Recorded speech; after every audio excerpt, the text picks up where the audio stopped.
Close your eyes and picture the word colonization. Chances are you saw one continent, Africa. Maybe a map carved into pastel-colored territories. Maybe images from the Scramble for Africa. That image isn't wrong, but it's incomplete. It's one chapter torn out of a much longer book. By the early 1900s, European powers controlled roughly 84% of the entire planet's land. Not a chapter, almost the whole story. Let's start where it actually began. Not Africa, but the Americas. In 1492, Spain's ships reached the Caribbean. Within decades, Spanish conquistadors had toppled two of the largest empires on Earth, the Aztec Empire in what's now Mexico, and the Inca Empire stretching down the spine of South America. By the 1600s, Spain controlled a territory stretching from California to the tip of Chile. Portugal took Brazil, a colony so vast it would one day become a country larger than the continental United States minus Alaska. This wasn't a footnote. This was 3 centuries of colonial rule, encomiendas, silver mines, forced labor systems, entire indigenous civilizations reorganized around European economic interests that had already run its course before Europeans had even mapped most of Africa's interior. By the time Africa's colonization accelerated in the early 1980s, Latin America had already fought and won its wars of independence. Simón Bolívar, José de San Martín. The Spanish Empire in the Americas was already collapsing while the Scramble for Africa was just getting started. Here's something that gets lost in the retelling. The United States itself is a former colony. 13 British colonies, founded across the 1600s and 1700s, existed for a century and a half under the British Crown before declaring independence in 1776.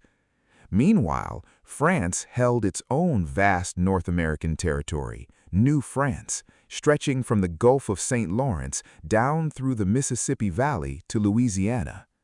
Britain also colonized what's now Canada, and after their revolutions and independence movements, both the U.S. and Canada expanded westward, a colonization process that continued inside the continent for another century, displacing indigenous nations who had lived there for thousands of years. North America wasn't colonized instead of Africa, it was colonized first and for longer. Now go east. Britain's most valuable colonial possession wasn't in Africa at all, it was India. The British East India Company began as a trading operation in the 1600s. By the mid-1800s, after suppressing a massive uprising, the British Crown took direct control. India, encompassing what's now India, Pakistan, and Bangladesh, became the centerpiece of the British Empire. It was called the jewel in the crown for a reason. It was the most populous, most economically significant colony on Earth. France, meanwhile, colonized Vietnam, Laos, and Cambodia, unifying them under what it called French Indochina. The Netherlands colonized the Indonesian archipelago, thousands of islands, tens of millions of people, ruled from Amsterdam for over 300 years. And the Philippines was colonized twice over, first by Spain for 300 years, then, after the Spanish-American War in 1898, taken over by the United States itself. Yes, the United States, a former colony, became a colonial power on its own right. Britain didn't stop at India. It colonized Australia beginning in 1788 and New Zealand shortly after, displacing Aboriginal Australians and Maori communities who had lived on that land for tens of thousands of years. These became settler colonies, places where European populations didn't just extract resources, but arrived in huge numbers and built new societies on top of existing ones. The same pattern that played out in North America played out in the South Pacific. This is a distinct kind of colonization from the extraction-based empires in India or the Congo, but it's colonization all the same, and it reshaped the demographic map of entire continents. Fast forward to 1918, World War I ends.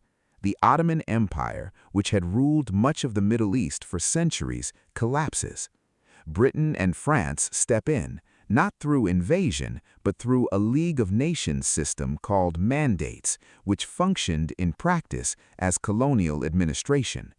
Britain took control of Iraq and Palestine. France took Syria and Lebanon. Borders were drawn, often with a ruler on a map, by officials who had never set foot in the region, combining rival ethnic and religious groups into single territories or splitting others apart. Many of the fault lines in Middle Eastern politics today trace back to decisions made in European offices in the years right after World War I. So here's the real question. If colonization touched nearly every continent, why does the word conjure just one? A few reasons, and they're worth sitting with. Timing.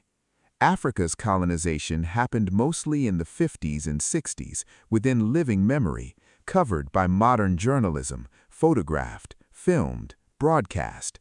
Spain's loss of its American empire happened in the early 1800s, before cameras existed.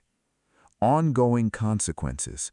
Many African borders, drawn at that Berlin conference, still define modern national states, and many of the country's contemporary conflicts trace directly back to those arbitrary lines.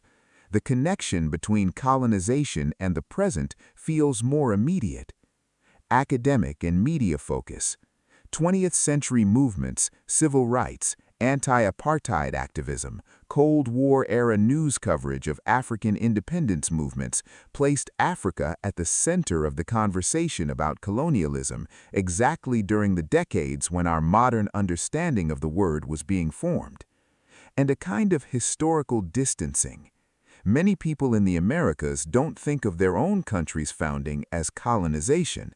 It's taught as settlement, discovery, or expansion. The word gets reserved almost unconsciously for what happened somewhere else. None of that means Africa's story matters more or less than the others. It means our memory of colonization was shaped by which chapters got the most recent, most visible retelling, not by which chapters were biggest. The Americas, North America, India, Southeast Asia, the Pacific, the Middle East, Africa. Different centuries, different empires, different methods, conquest, settlement, trading companies, mandates, and outright annexation, but one long, connected story. For roughly 400 years, a handful of European powers reorganized most of the inhabited world according to their interests. Africa was a chapter, a brutal, fast, and consequential one, but it never was the whole book.